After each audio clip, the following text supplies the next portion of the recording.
Hər vaxtınız xeyir olsun dəyərli izləyicilər. Bir xəbəri diqqətinizə çatdırıram. Xəbərə keçməzdən öncə burada üstəgəl işarəsi var. Ora bir dəfə vurmaqla kanalımıza abunə olun. Demək dəyərli izləyicilər, ötən gün Nizami rayonu Heydər Əliyev prospekti ilə Ələsgər Qayıbov küçəsinin kəsişməsində bildiyiniz kimi yol nəqliyyat hadisəsi baş vermişdi. Uçan Bolt taksisi var idi. Yəqin o görüntülərdə siz görmüsünüz. Həmin taksi sürücüsünün oğlu danışıb, sensasiyon açıqlama verib.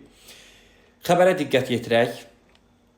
Bol şirkətinin taksisi kənar yoldakı beton maniyəni dağıdaraq prospektin əsas hissəsinə düşüb. Qəzadan sonra sosial şəbəkələrdə sürücü 1974-cü il təvəllüdlü Anar Nəcəfovla bağlı müxtəlif iddialar irəli sürülüb.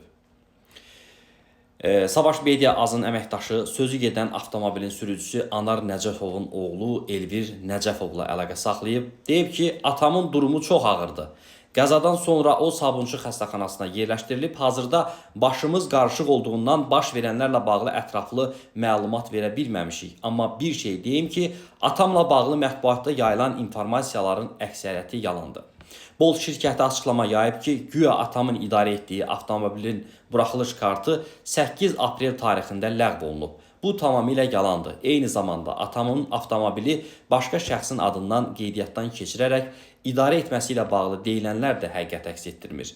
Bolt şirkətini məhkəməyə verməyə hazırlaşırıq, deyib sürücünün oğlu. Xatırlayırsınızsa, qolbaq ayağında elektron qolbaq olması ilə bağlı da informasiyalar var idi. Oğlu o barədə də aydınlıq gətirib. Deyib ki, atamın dələduzluq ittihamı ilə məsuliyyətə cəlb olunması barədə xəbərlər yalandır. Onun banka borcu olub. Qaytara bilmədiyinə görə barəsində tədbir görülüb. Ayağına elektron qolbağın taxılması da bununla bağlıdır.